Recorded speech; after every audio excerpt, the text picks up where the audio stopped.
Hola, what's happening, good people? Welcome to another episode of TMM Buffetu. You know how we do it. Always bringing you the dopest and the illest in the city, Buffetu. And you know what it is, Buffetu. It's always about music and the love for the city of Durban, Buffetu. And you know what it is, Sabroso. That's where we're at today. Shout out to them for always showing us love, man. Good looking out from them. But Buffetu, you know where to find us. TMM_ZA. Instagram, Facebook, The Music Mag, YouTube, The Music Mag, and just like that, see schemes, Bali. But anyway, guys, I know you don't want to tick all the boxes. You want to get straight to the good stuff. And Yazin, I fully agree. But so today, I am bringing you a DJ, a record label producer, exec. What is it, man? Everything you can do, events, everything you can think of, man. There's so much to speak about. Bafethu namhlanje I bring you the one and only Wandile Ngidi, but better known to you guys as the one and only T-Bag. Yes, sir. My guy. T-Bag. It's been a long time. It's good. Long time coming. It had to happen. Yeah. It had to happen. It's been a long time coming, you know. A whole lot of episodes have been done. It's been a crazy year, man. December, we shooting right now. This is being shot. It's December, it's going down. The city is finally vibing again, you know. Yeah. How's it been for you so far? It's been pretty interesting. Everything coming out, everybody's putting their head out. You know, everybody's getting that COVID shake off of their bodies. So like, okay, cool.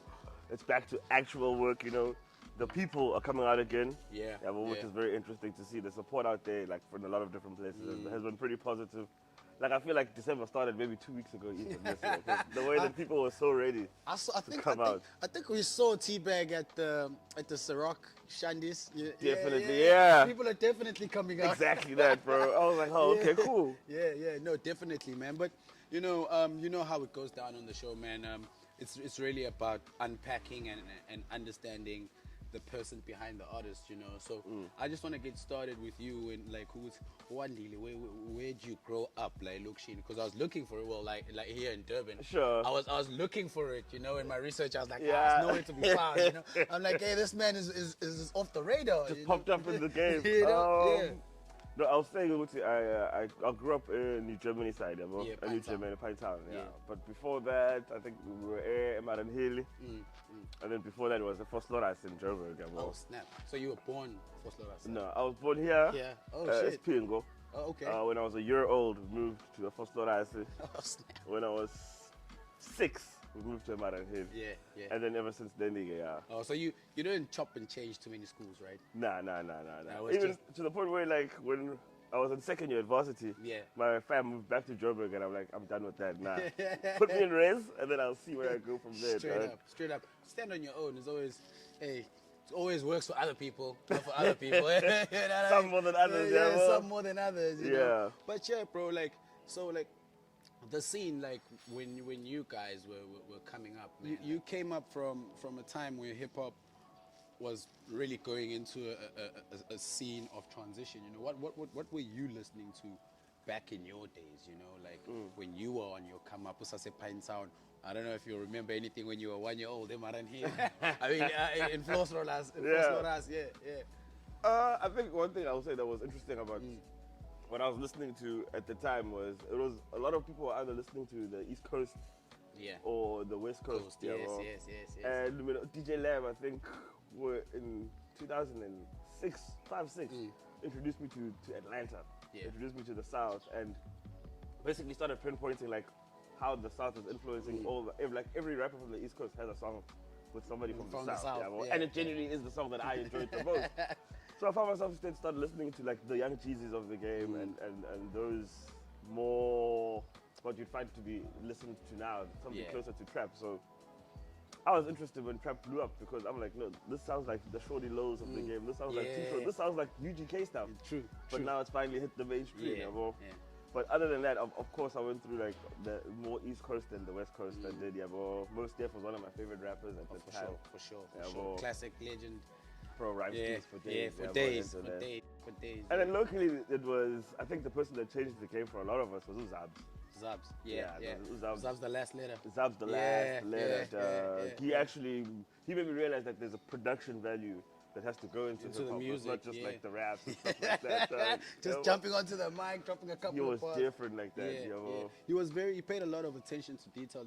If you listen to his sound, I actually said I still remember one guy saying something along the lines of, he was like our common. Sure. Like, he was like our South African common. He was, dog. You He know what was. I mean? Listeners Digest changed that. And I didn't realize Yeah. until I was older. Yeah. Then I'm starting to link up with Celestial, and then they're like, yeah, Zubs. And I'm like, yes, bro. That's exactly how I thought I was the felt. only one that got it. Yeah. Yeah, yeah. And then, bro, so like with all those influences of music, you know, or when you were still growing up, because I wouldn't even say it was a come up because you weren't really making music at that time, eh? You know, so I know your brother was a DJ, right? Yeah. And you'd have people like Wonks come to your crib, right? Sure. Yeah, they'll be coming in and out, Yeah. collect CDs, listen to some new songs. And how was that, like that experience at that time, or were you not aware of? I wasn't really aware. Yeah. I was still a kid, so I was into gaming more than anything for before sure. music. So I'm Still like, are probably. Still are very. You can't Always a shake that thing gamer. off. Always a gamer. You can't shake the gaming thing Yeah. off. So I'm like, okay, cool. These guys are making a whole lot of noise here. I'm trying to play some Age of Empires. I'm trying to Yeah. play some Half-Life. I'm trying to do something. Yeah. But they'd be in and out, and then I eventually got attracted to it. Yeah. And I think the first speakers I used were the ones that hand me downs from him. Oh, from him Yeah, to you. well, to me. Okay. So then I just downloaded the software on the gaming PC I was using anyway. And it all history from there. And does it feel like the software you downloaded at that time got like as interesting as a game? Like you kind of took it as a game. I started playing. Dude, I keep telling people that's how even to this day, like I approach like. That's why mixing and mastering is my favorite part of the music part, because it's so trial and error. It's like you going through different stages in a video game and you're trying to figure out how to beat the boss. True. Well, Because as well, like I think when it comes to like, for me, like personally, I tried Fruity Loops, man. It was a 2-day thing, man. Sure. And I was done. The tutorials were too much. It's always a free. It's either you're a free person or you're not a free guy. Exactly, you know. So like that's my thing. Like I see a lot of cats that come through and they really do like rely on the fruity type thing, you know. But my thing is, when you were hearing Wonks and them at your crib doing that thing, when music touched you, you know, was that just to go to, or was it just, I don't know, the easiest one to get? Because a lot of guys that I know now, I know quite a few guys that are pretty new in the producing thing, but they're on Cubase, Sure. you know, or something slightly different, you know. So was fruity just the way to go, or? I think so. I think at the time I also started trying. I started with Fruity Loops 3, and then by the time it got Fruity Loops 3. to 3, before there was a limiter, before there was a multi-band compressor, before any of that stuff, there was all you got was a compressor, Fruity delay, and Fruity filter. Reverb. There was Fruity Reverb, not Yeah, Reverb 2, no parametric EQ, nothing. Any of Yeah, that that's a stuff there. long time ago, bro. Then I tried Reason. Reason was just the interface, just didn't get me. And the drums sounded a bit weird to me. To you. Yeah. So when does the musical bug hit DJ T-Bag, you know? Because obviously with guys like Lab, like you've just said, like having guys like Lab in your space, when does it really hit though? I think it hit for me when I turned like 15. Yeah. 15, 16. Yeah, so grade 10, grade 11, where I started saying, no, actually, I like hip hop. So whatever my brother and them were doing, I'm gonna do now for hip hop. Yeah. Because around the time that my brother and them were producing house music and stuff like that, Lab was already doing DJing the hip hop stuff. So he'd come to the crib, probably leave his CD bag in my brother's car. So now I'm getting music. I'm getting all this music, and I think that's what made it interesting for me, is that a lot of guys will talk about buying a specific album and listening to an album. From when I started listening to hip hop, choosing to, I'd listen to it as compilations, because it was Lab's CD to the play. way he's put it out. So you get a Lil Kim song, an Eve song, a DMX song, a Jay-Z song, all these different people in one thing. So I think I kind of built my palette for hip hop, from which I took it. I always knew that it's different. It sounds different from different people. Because like as well, like looking into like everything you've done for the city, man, you know, 10 years in the game, you know, shout out to that. That's some vet stuff right there, man, you know. I know you're a big brother to a lot of cats in the city as well, you know. I see a lot of up and coming guys getting a lot of confidence from either doing a song with yourself or jumping on a DJ Lab interview, you know. You know, so like you see a lot of these guys. Yeah. You see a lot of these guys. A lot. You work with a lot of these guys. But like every single leader, man, has their reasoning behind trying to change the game or innovate the game. You know, like with you, because like I say again, you work with a lot of these young guys. What's your thing? What makes you so involved with the young guys and trying to make sure that they've got platforms and they've got recording studios to actually make this thing work? There was a time where I realized that what I wanted was to be able to turn on the radio and just listen to music either that I've produced or that I actually want to listen to. And at the beginning of SA Hip Hop, there was no Durban hip hop representation like, on a national scale. So that was the first thing for me is to say, I want to be able to, hear my people on Metro, hear this and that. Because I was able to produce for like the Anvils at an early age, and then got onto the Tivo Touch show. So I'm like, okay, cool. This gap can be bridged, but it's just producers, it's us as producers, but no rappers on this thing, Then you get into studio with rappers, then you realize that they can't record. Oh shit. Then you realize that they don't know what 16 bars is, they don't know that they need a hook here and there. Then you're like, okay, this is actually what's keeping us back. It's not the fact that we're not dope. Yeah, it's the fact that it's not produced. There's no producers in Durban. And that just quickly became my passion for it.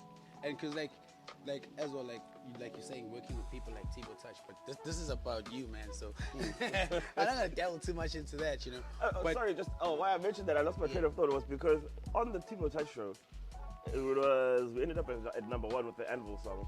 They got an interview on the show. They found out that the producer was from Durban. We went from number 1 to number 3 and then off the chart. So I'm like, bro. Damn. I was a little, and I'm a teenager, dog, and I'm getting this experience of like the harshness of the game. And the game is pretty harsh, man, because like for myself, and I think what's happening is it's already starting to influence the guys that are on the come up. The game's been pretty harsh, man. There's a lot of cats where I'm like I'm super happy that we've got a blackie coming out of the city, as much as I hate the fact that he's all the way up in Joburg. I hate that, bro. Don't cap, I don't mess with that. But like, it's also like I think something that a lot of these young artists need to kind of like understand as well is that it's not gonna be how you perceive it in your head in the jump, Especially now, dog. Especially now, Well, I would say that I would advocate for the Joburg thing maybe from let's say 2013 till about 2017, because there was no industry or signs of an industry in Durban. From 2016 onwards, there was no need.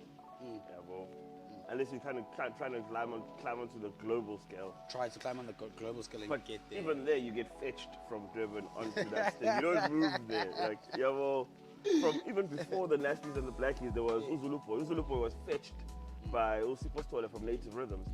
At these hip hop events that used to happen at Albert Park. He didn't move up to Joburg and try and hit gigs or do exactly what he was doing here in another place. He dominated his area to the point where somebody else came up from outside and said, "I'm taking you with me."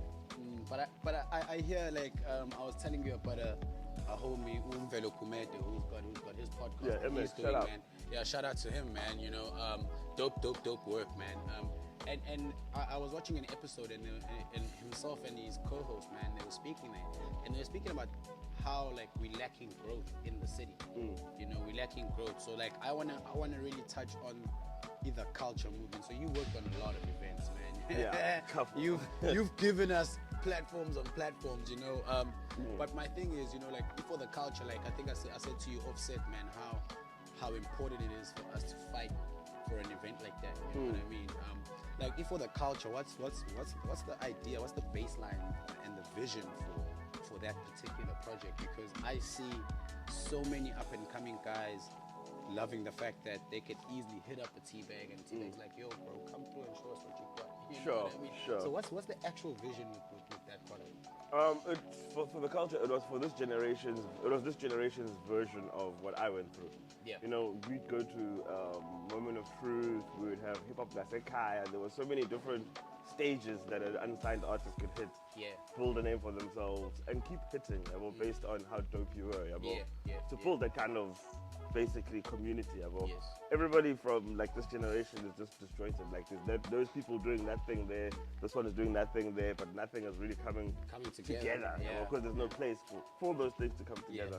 So we decided to link up. I linked up with the guys and realized that no, let's just host for the culture. Literally to find, first of all, new talent.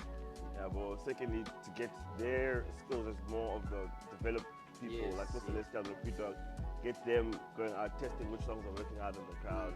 And we're doing that basically, and understanding that there's a space for hip-hop, especially in nightlife, and it's cool. It's not just what you'd find during the day where it's just, you know, homies huddled up around the homie rapping. Sure. You know? So my reason for speaking about the Mbelo thing is because I want to hear your take, man, on the growth. Like, what direction and what do you think is needed?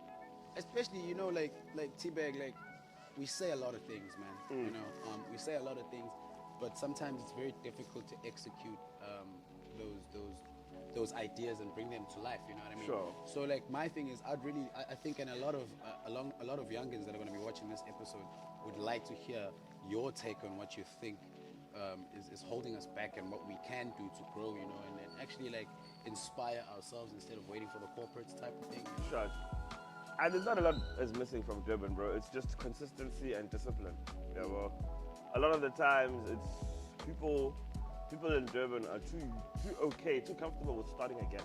Yeah, I'll record a couple of songs at that guy's studio, doesn't work out, it's fine, I'll go start again somewhere else. I'll record there, we have a fallout with the guy, I'll start again, and you end up losing so much time and momentum, and the fans keep waiting for you. You keep saying, this is coming soon, it doesn't come. Like, there's big things in the work, but nothing is showing. So it's that consistency and the discipline as an artist will get you noticed by people. And that's how Blackie won. By the time I found Blackie, he was doing like 50,000, 60,000 K, 60,000 views on a video. I'm getting told by 18-year-olds about this guy. I'm asking the same 18-year-olds if they listen to Nasty C, and they're like, nah, he's too old for us. So it's like a change in right in front of us. Yeah, the climate's definitely changed. Definitely changed, and nobody could keep up with Blackie. Because while you're working on your vision, what's going to take him a week takes you a month. So he's dropped 4 times. Well, and you're still working still waiting on for your mixing and mastering. So now it's about having a consistent way to roll out your music, a consistent way to communicate with your fans, and just treat yourself as how you want to be seen. Like, I have a very personal brand for me. Where I will be seen in certain places. I won't go to certain other places. There's decisions that I make. I hold myself disciplined. But I'll also try time to come to these types of things. You know, and I won't rock up to these things super drunk or super lit, because it sounds cool when you're rapping it, but when you're in the business and you're working it doesn't go together. It doesn't go together. So there's places I'll go where it's cool. I'll take a trip somewhere and I'll feel cool. But I'm at work right now. And like, as well, like I won't lie, I see that a lot, because I see a lot of artists that you work with, like, and there's a few people that I think have got that right, what you're talking about now. Like, I'll always reference to the boy who's Kendi. Like, I really like, for me, he's one of the artists this year, out of a lot, man, you know, out of a lot that have shone, but you can see that he respects his work. He comes in with that feel. You know what? Listen, this is where I'm at. I'm working, and I've been to quite a few gigs where he's at, and we've had a chance to speak. I'm a very focused cat, you know. So I think that's definitely something I will also take away from that. You know, is that it's really like taking your brand seriously before anyone else does. You know. I think the first thing you come across if you work with me is that I care very little about your talent. Because, dude, Beyonce, let's get like take Beyonce for example. Beyonce is a team of 12 people. It's not just Beyonce knows the person. So now as a rapper, for you to be P-Dog amazing takes 8 to 10 people. It's not Pumlani Tagaza, it's P-Dog amazing. So it's understanding that. Within you being Uskindi, you still Umapolo over dog, and that's the person that Uskindi is being represented by. So you need to fix that first. And then by that time it will be easier for you to get the focus, to get the engagement. Because Uskindi's story is so authentic. It is. It's crazy authentic. It's authentic, and you can feel the passion. You relate. You can read the passion. You just want this guy to win. You want to be a part of it. But I think for me as well, like what kind of holds us back as a city to be honest with you, man, is also these platforms, man. I'm not gonna really name drop what stations or whatever it is, but I'm seeing a whole repetition of the same artists. And bro, trust me, I'm out here looking, bro. Sure. You know what I mean? Sure. I'm out just trying to study as much as I can, because I get to sit down with people like you, and I need to know what the hell I'm talking about, you know? So I keep my ear to the ground. I try to listen and try listening to all these shows and whatever. And my thing is, man, it's like the same repetition of artists. I feel like the radio stations, they don't have initiatives to actually go look out for the new talent. You know what I mean? It's very difficult for an up and coming guy to say, yo, go check my stuff out on Spotify. You know, already he spent that much on just, you know, registering on DistroKid. You know, Sure. what I mean? He has no one in the intermediate space where the middleman that's going to be able to say, yo, listen, I can hook you up with the interview on this station and that station. You know what I mean? So I think as much as it's kind of the artist's job to be 100% there, but there's a lot of people that make it hard, you know, like it's very difficult for these guys, because I'll even go and I'll touch on something that I don't like touching on, and I told you about it off air, you know. I don't really like touching on the whole situation of artists moving to Durban and yada yada. Should they stay here? It's hard to blow up here, type of thing.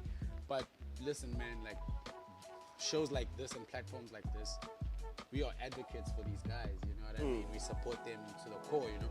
So my thing is, we've just had the hip hop fest, right? Sure. It's the Durban Youth Hip Hop Fest. Highlight the keyword youth there. Sure. So there's been a lot of backlash on the internet, man. I think this is the rowdiest I've seen the hip hop scene, the Durban hip hop scene, on the internet. You know what I mean? Yeah. You know, Niggas, they feel very frustrated. They're feeling left out. frustrated, you know what I mean? So like, I don't understand what do you think it really is in that situation? Because some of us can say, hey man, it's just people trying to make money, trying to attract a crowd, because at the end of the day there is money that goes into making money. Yeah. You know what I mean? Yeah. And then you're on the other side, you're like, but you can still give this guy a platform. For sure he'll do it for free as well, you know. Most of them would, just because of the platform, you know. What's your take on that? Because a lot of these radio stations that I'm talking about are involved in stuff like this. Sure. You know? I think, man, it goes two ways with this, yeah, with these types of things. Is that, first of all, I think one of the things that is holding Durban hip hop back is the fact that they're always looking for a platform. Yeah. Yeah, well, nobody is in the Durban hip hop scene to create the platform and invest and put their houses up, because some of the guys that do these events lose so much money that they have to sell their houses. Yeah. They have to sell their It's cars. not a joke, it's a business. Dude, the guy I was involved with one of the conversations with one of the financiers, expressing their frustration that he spent already close to 2 million rand on the hip hop fest. Yeah, well. Yeah. So for me, as a business person, there's very little I can tell somebody that has invested 2 million rand in something. Yeah, well, it's 2 million, but you should have put so and so and so and so and so and so. Where was I when where's the 150,000 that I'm putting in here to have those kinds of views? Yeah, well, that's a different outlook, man. Damn. Doug, you have to be a shareholder. I look at it as if you're not a shareholder, you're not going to tell people that make clothes feel like they should be on Edgar's, but nobody's going to Edgar's and saying shut Edgar's down. So I think as hip hop, especially in Durban, we need to shift from that mentality. I would have rather had a situation where on the same day of the launch of the hip hop fest, everybody that's an industry player in Durban decided to come together, host a free event. All those acts with Celestial, Mac, Keely, D-Dog, everybody top to bottom, everybody comes together, book Blackie as well. You know, who was paid 55,000 rand to perform at the hip hop fest, and nobody's willing in Durban hip hop to take out 55,000 rand from their pocket for a Blackie, excluding flights and accommodation. So there's certain. We need to understand where we are in terms of the layer cake of business, especially with music. But on the other side of that, it's also the older the people get. Like when I saw the first the hip hop fest, the first flyer, it didn't even have any hip hop act. It just had Feel. It had Stanky. It had Obi. The very first one. And I called one of the guys that I knew. I called Lab. I knew that nothing happens with hip hop without a Lab. So I called Lab. I'm like, Lab, what bullshit is this? Riled up now. Lab was like, nah, chill. Chill. Then they put out the Black Key, the Nasty, and A, B, and C, and D. And as much as we get tired of the same acts and A, B, and C and D, but it's mainstream, yeah, bro. Yeah. It's mainstream, and if we look at other genres, like about the Maskandi niggas don't get tired of Ukuzani. Yeah, they keep They don't going. get tired of They've got the love. They got the love, yeah, bro. They got the love. Yeah, So a lot of guys that have access to DJ Lab should have called myself, yeah, bro. And then would have found out some more information, yeah, bro. Yeah. So it's a two-way street. It's a two-way street, this thing, Yeah. yeah. It's a two-way street, and I think it's just that I had a very good conversation with Loki about it, like, because this was the launch of the thing, and he's like, "Dad, I'm not even phased by this because by the time the main hip hop fest comes next year in June, I would have dropped more music, I would have dropped more videos. Yeah. I've got one of the biggest songs in the country. Yeah. It's just not this stage. Yeah. But I know a stage is coming from it. Yeah, for sure. Yeah, well, and For sure.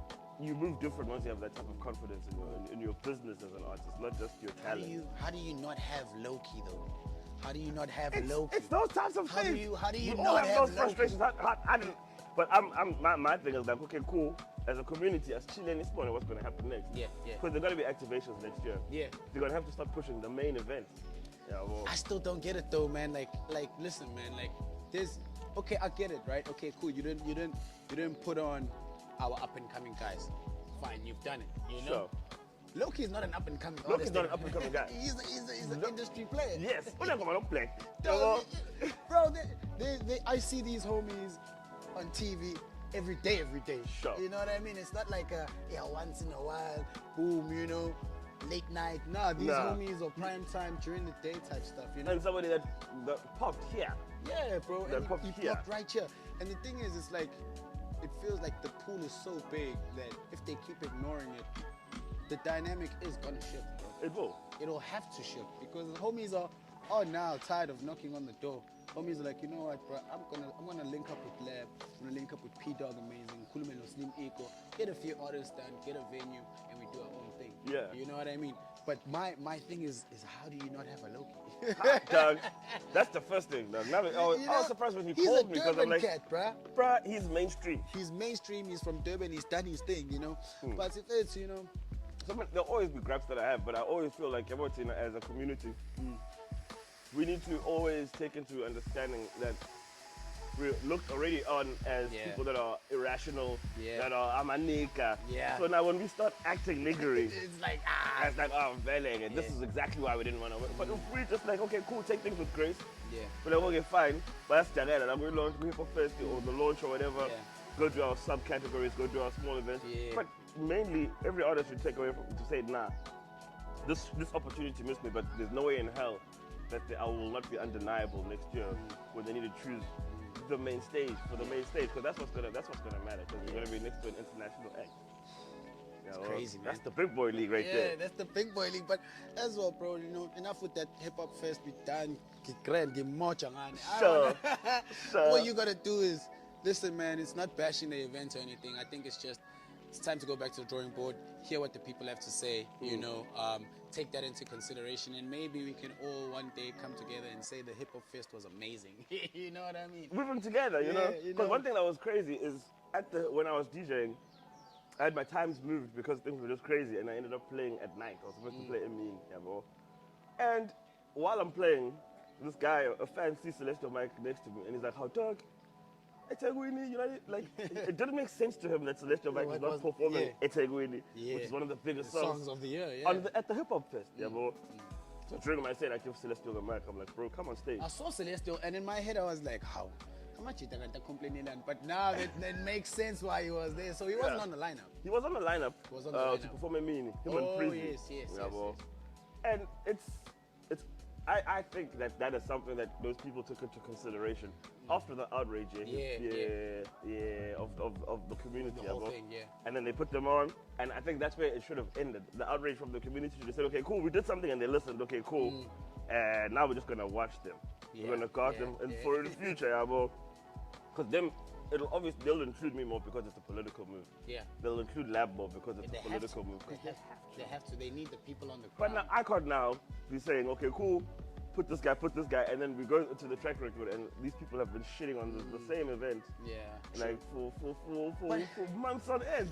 But then at the same time, corporates need to get it, bro. Like the numbers, And the the numbers, history of corporates, bro. since the 19 Bro. corporates have never gotten it. They don't From get rock it, and bro. roll to punk rock, nobody's ever gotten it. Bro, you can have. I've seen artists with 500 followers, bro. Sure. 500 followers. But if you go into their plays, bro, it's another different. It's a different ball game. Don't judge me on my Instagram. Judge me on my Spotify streams. Bro. You know what I mean? So if it's not my streams, I'm actually like the guys above my you'll find them in town. CDs in hand. We'll show up with 1,000 CDs, leave with nothing. Bro, and that's literally going back to the original way of selling your music. Like a lot of artists are going into this, especially overseas, they're doing this selling your music directly to the consumer. Directly. I love that, bro. You know what I mean? I love that version. Yeah. And I think I've been sleeping on that one for a long time because It's needed, man. bro, the Expandine and his kids, all carrying the soul. Yeah. Them dudes sell their songs for 100 Rand on WhatsApp. Bro, give me 100 Rand, I'll send you my song. I'm like, mind blowing, dude. It works. It works. We're chasing Spotify streams and stuff like that because it's modernized, but nothing hurts more than knowing we'll see 1,000 streams on Spotify is $4. It's ridiculous. It's ridiculous, bro. It's Doesn't even ridiculous. cover the food for the record label, for the record Exactly. For that recording session, yeah, dog. for that particular session, you know. But like I say, bro, like I think a lot of guys have got a lot to learn. That's why it's very important to have guys like you on platforms like this, you know. Sure. The one thing you do very well is I see you at these events, you know. Yeah. Are you calling to I know, hey, playing Gucci back. Nah, it's none of that, you know, which I really enjoy. But I want to hear from you, man. We've had a dope year, you know. 2022 has been, first of all, free. We were free. We weren't. Bro. We were finally free, you know. And the guys came out and they showed the work, man, you know. So if you could just give me 5 artists that you mess with right now in the city of Durban that you think have really, really shone and done their thing this year, man. Like people This you year? can't wait to see next year, yeah. Okay. Pretty much all that, definitely. Okay. Pretty much all that is something that I didn't see coming at all. Mac 11 coming in super hard. Him and Tony. I'll just say Savage Street because I mean I'm not gonna separate him and Tony. Yeah, Tony. Yeah. But those two, the Savage Street movement came in hard. Who else would I be thinking? Because I'm trying to figure out the new guys. I don't want to have people that are still in the game, but yeah. so it's definitely Prezi, definitely Mac, definitely Jabulang Qindi. Yeah. Well, he's been around, but he's actually put more focus on the music he's working. thing. He's pushing out music hard right now. Zombie Worldwide. Yeah. Okay. Very interesting character. Very interesting cat, you know? But I enjoy him because I just don't. When you look at him and then you see him and then you hear him, it's just. It's two different worlds. That's the wildest thing, dog. But I enjoy him a lot. And the Zoo. Zoo, yeah. Okay. The Mlazi trap for guys. Yo, bro, you pick some cats that I wasn't expecting. I wasn't expecting Zoo on that list. Oh. I wasn't expecting Zombie on that list. I can't. You know what I mean? I wasn't expecting Zombie on that. I was actually even expecting Ulungelo Mzizi because you've done some work with him. Sure. He's nice. Like I've just been introduced to that cat. I think that cat. Okay, yeah. Well, definitely. I think He's for me, he nice, would have been man. from the Celestial Yeah, time. yeah, But yeah, him. I don't know how I only found out about this cat now, bro. Yeah. Like, so I go onto Facebook. I'm just scrolling through, man. And what caught me with him is like every single video literally has that tag, you know, Lungelo Mzizi on top of it. So I'm like, you know what? Let me listen to this cat, man. I've been sharing that homie stuff. I've been liking his music. He's pretty dope. He'll love to see that when he hears. He's gonna love to see that when he watches this. Yeah, bro. Need him on the show. Bro. He came through to the studio on some. I've been taking care of my social media game. Yeah. He learned how to record himself with the music, with the videos, and then do the clip thing. Next thing, he's on TikTok. And like the lyric thing, people are just loving him because of the work outside of the studio. Yeah, straight up. And then you find him and you're like, Bro, "Excellent."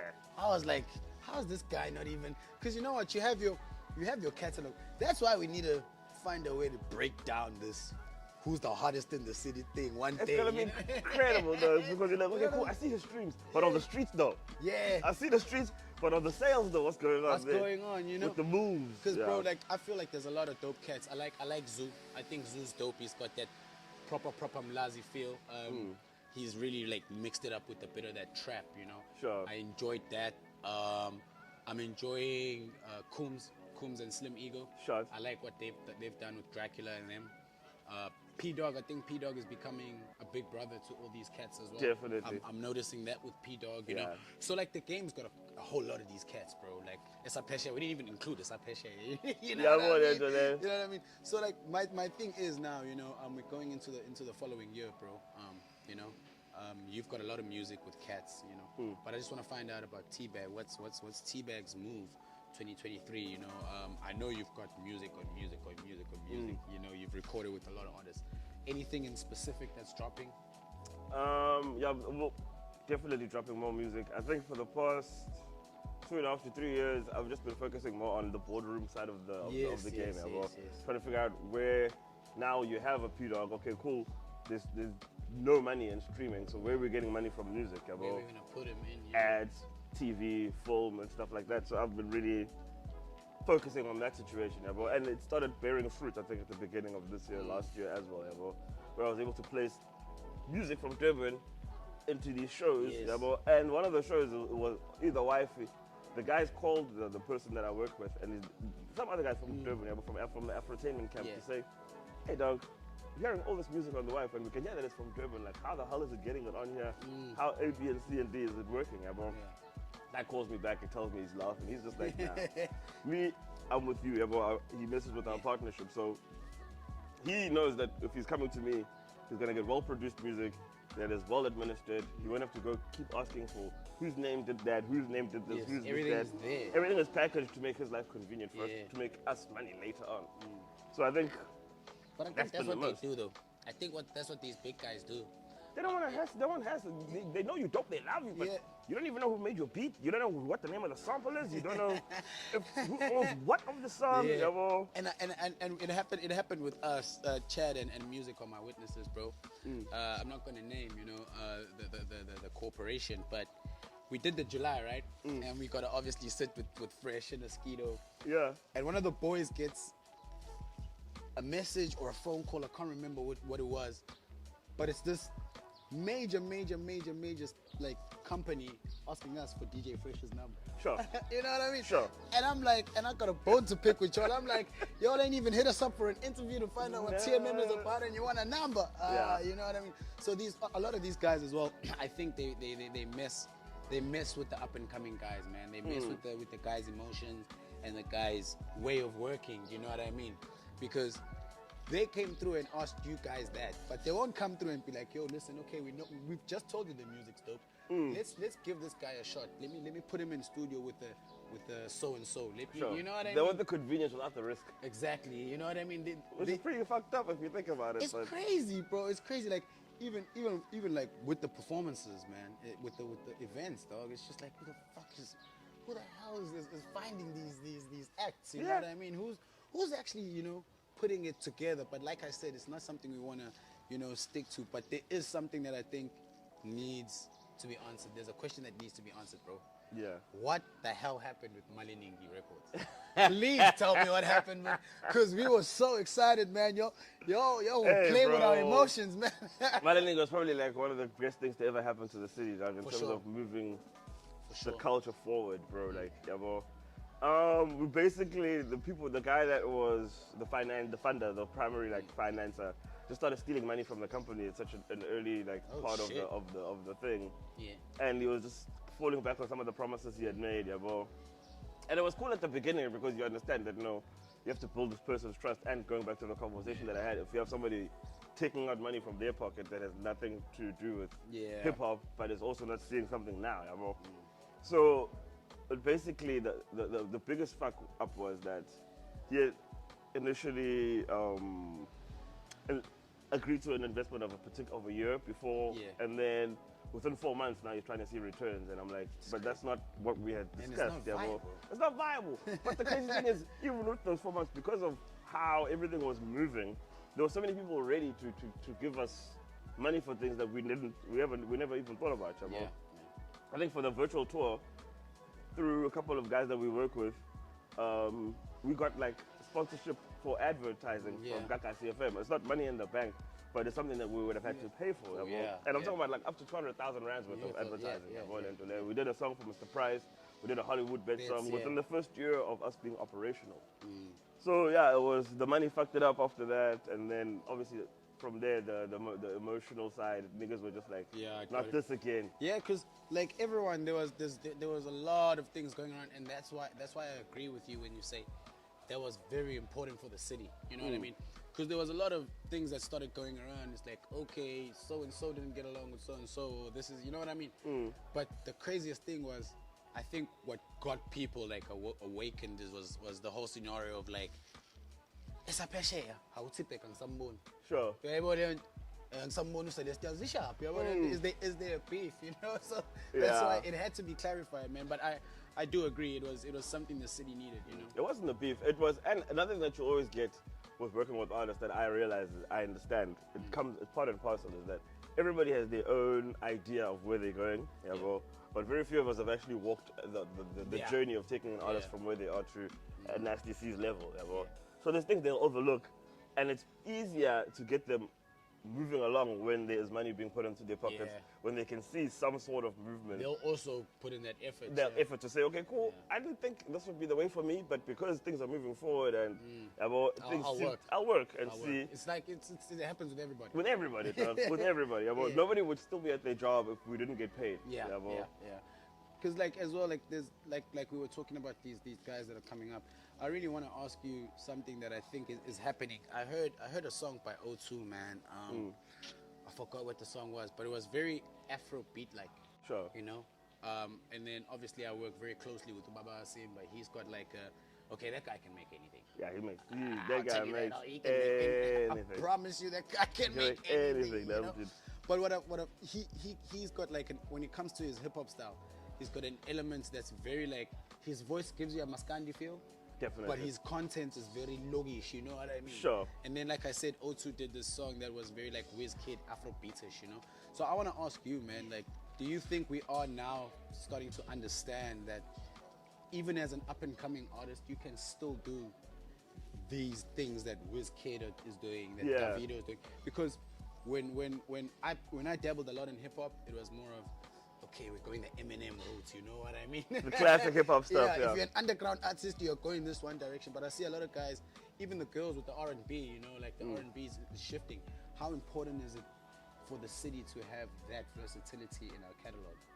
I think I didn't even think it was that important until I started seeing it happen, because yeah. it built more appetite for hip hop. About the first time I heard Ungas Nishi, Yara Kirek, Yeah. rest in peace, I hated it because I'm just like, what the hell are they doing? Yeah. They just took Amapiano and they slowed it down, and now they're rapping on this thing, yeah, bro. And then these other drum cats doing it. I'm like, this is just not working. What are they doing? What are they doing, bro? Yeah, bro, they're just trying to. And then next thing, now I'm hitting the clubs. People are vibing with the sound. Yeah, bro, people are moving with the sound. Blackie comes through with the Sia. Yes. Dude, it was nothing like you've ever seen. Yeah, bro. Even that Shotangami with that lock drum. That vibe. Shotangami is one of the most well-produced songs. Bro. The only reason that song is not getting all the love is because it belongs to Loki. Which is that's the saddest thing. Deppen artist. You know, what's he done, yeah, bro? Yeah, there's a lot who of does he questions when it comes to him, yeah. But that song is one of the most loved songs. Bro, that Some song. of your multi, and then that Yeah, song yeah. of that sound. I mess with it a lot. Because like as well, like I was asking you about these guys, man. Like the versatility is there now. You know, the versatility is there. The conversation is changing. You know, but before we leave, I really want to know what Lab has in store for us. You know, with Teabag, because I know you guys do a lot of stuff together in terms. Because the reason why I say Lab is because we never really got a chance to speak about him. But I know you guys work very closely together. You know, Lab, Teabag. I don't know if you're still working with Ulex, but the people that you're working with, man, the people that are close to you, what's the next move for the city, and where do you see us going? The next move is definitely formalizing. It's unfortunate, but the next move is trimming the fat. There's too many people on the lifeboat. Yeah, bro, and it's sinking, bro. It's sinking, bro. And we have to be real about ourselves. Like Damn. some people need to wait for us on the shore. While we go find land. Oh, yeah, man. bro, because we can't carry everybody. We can't take everybody, yeah, bro. Damn. So I think that's the biggest thing with Lab, that discussion we've had. So I'm a person that's always involved in these places. Yes, I'm yes. at the center of a lot of things. So if I find somebody dope, I'm calling Lab. and saying, hey, yo, there's this kid, and I can't believe that you have not heard him or used him or A, B, and C, and D. He'll tell me to send him through. If he works and meets Lab's thing, then Lab will call the next guy to say, listen, this stage A, B, and C, and D, it's behind the scenes to that like that. But I think what everybody is silently galvanizing around is that I'm currently producing the album as Celestial Mike. Yes. And it needs to sound like something that has never been heard before, because it's an era it's a new era in Durban hip hop, and he is one of the spearheaders of that era. So it needs to hit the scene proper, sounding as good as whatever KO and them are doing. Competing in the same spaces with the same production value. Because the fans are already there. They're there. So now we gotta give them something beautiful. And you know what, bro? I'll say this with the utmost respect, man. When he came out, I lost my shit, bro. Sure. I lost my shit. But then the video disappointed me. I'll tell you that straight up. Sure. You know? So like you saying that really gives me a vote of confidence, because when I say the video disappointed me, it wasn't because the video was not shot well. It's because the song was so driven into my head. I was like, we're gonna get the whole of Durban in this video. I get you. I get you. The you. whole video is gonna, they're even coming down to places that we've never seen. You know what I mean? So you saying that, I think we got something like worth waiting for. Sure. You know? Celestial, no pressure. But funny story with Eclectic, the actual song. I just left the studio. We were still with the Malenigi guys, and I was leaving for work. Go past the studio, I'm like, guys, I'm tired of these songs with these hooks that are just lyrics. Like, there's too many, you guys are using too many words in the hook. Well, I'm tired of that. So then I left, and I'm like, when I come back, I want to hear hooks. Hooks, like an actual a hook, bro. On the song, Come back from work, obviously got the stress from fucking work, bro. They say, like, we've got it. They play it really. And then they keep saying, what's up, nah, I'm like, nah, it's too wordy. It's not gonna work. It's a hook. Everybody just turns around and is like, you're jagged. This thing is you the want shit, too much. dog.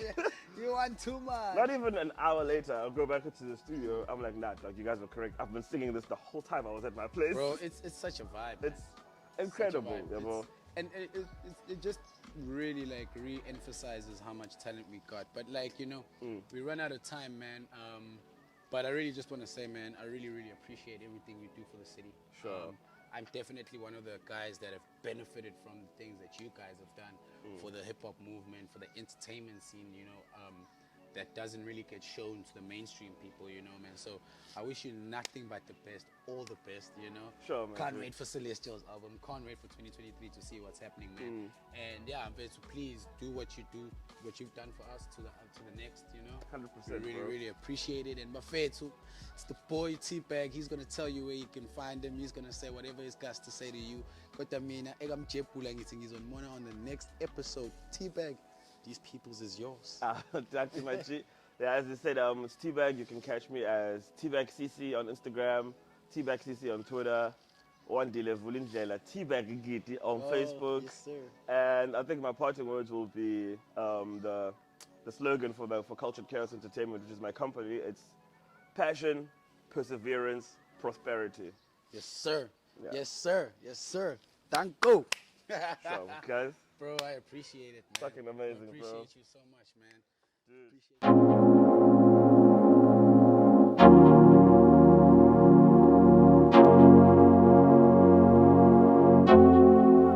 GK, drop that heat, bro. You say it, yeah. You say it, yeah. You say it, You say it, very shy, say it, yeah. You say it, very shy, say it, yeah. You say it, very shy, say it, yeah. You say it, oh say it, you say it, very shy, say it, yeah. You say it, very shy, say it, yeah. You say it, very shy, say it, you say it, I'll say it, I suppose okuningi isikhala phakathi entweni Mac 11 in the area libhajwe ntanjeni Yeah, juluka itende mase singena enkundleni Uma khona osendleleni kusho ukuthi usenjeni Angiphiki ukuthi khona abanye abantswiphu Kodwa istatus sami ngathi sithanda ukuphuma eceleni And it's been a second since the first one dropped So now I'm sitting back reflecting, just counting my blessings Sifikele okushini uzwakhala amaflake Sipusha ipeshini wavuleka amagate Sikhwela imishini manje ngithanda ukuba late. See, I'm trying to change the world with the work I create. Bengisathi Shri, I had to take 5. Ngishawa umoya wako Cape Town. Nah, ngithatha isikhathi ngapha igame yami. Manje sazokwenza umhlaba ushaye get down. Ngoba iseke vele ishayiseke, yeah. Iseke vele ishayiseke, yeah. Iseke vele ishayiseke, yeah. Iseke awuseke, iseke vele ishayiseke, yeah. Iseke vele ishayiseke, yeah. Iseke vele ishayiseke, iseke I pull up looking like I'm Kumugu Yoluta, the jeweler. Shining, I'm a foot at Kapuna.